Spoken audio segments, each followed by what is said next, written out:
श्री कृष्ण कहते हैं, यही प्रेम का शुद्ध रूप है जिसमें अपनी खुशी प्रिय की खुशी में मिल जाती है। अगर हम इस उपदेश को अपने जीवन में उतारें तो रिश्तों में एक अलग ही मिठास आ जाएगी। जब हम किसी से प्रेम करते हैं तो हमें यह नहीं देखना चाहिए कि सामने वाला हमें कितना दे रहा है, बल्कि यह देखना चाहिए कि हम उसे कितना दे सकते हैं। चाहे वह समय हो, सहारा हो या सिर्फ एक सच्ची मुस्कान, यह देने की भावना ही प्रेम को अमर बनाती है। सच्चा प्रेम वह है जो एक पवित्र नदी की तरह बहता है, जो केवल बहना जानती है, लौट कर कुछ नहीं मांगती।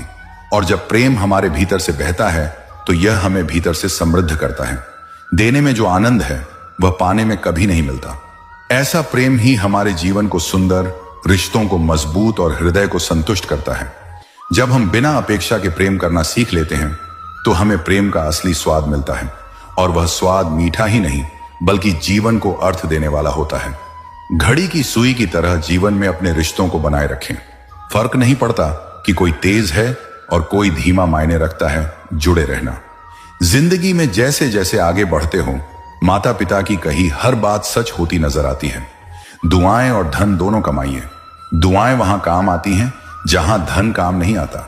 अगर कोई आपसे नाराज है और उसे यह घमंड है कि आप उसे मना लेंगे, तो उसका यह घमंड कभी टूटने मत देना। लोगों ने पूछा कि तुम इतने खुश कैसे रहते हो? हमने कहा, हम किसी की खुशी देखकर जलते नहीं और अपना दुख किसी को बताते नहीं। चूहा पिंजरे में इसलिए फंसता है क्योंकि वह समझ नहीं पाता कि पिंजरे में रखा खाना उसे फ्री में क्यों दिया जा रहा है। दुनिया में सभी एक जैसे नहीं होते, इसलिए जिसने तुम्हारा साथ दिया उसका साथ दो, और जिसने त्याग दिया उसे तुम भी त्याग दो।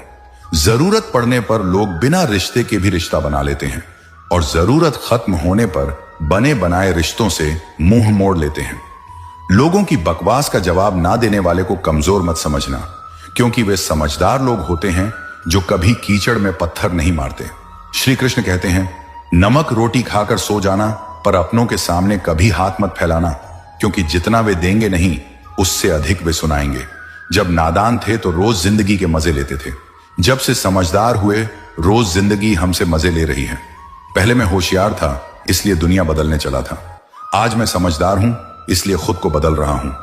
हालात चाहे जैसे भी हो, शुक्र करना शिकायत करने से हमेशा बेहतर होता है। कभी कभी जिंदगी ऐसे चौराहे पर खड़ा कर देती है जहां एक फैसले की कीमत बहुत बड़ी होती है। अनमोल होते हैं वे मोती जो आंखों के सागर से निकलते हैं, लेकिन कुछ ना समझ लोग उनकी भी कीमत लगा लेते हैं। परिवर्तन से डरना और संघर्ष से बचना मनुष्य की सबसे बड़ी कायरता है। जीवन का सबसे बड़ा गुरु वक्त होता है।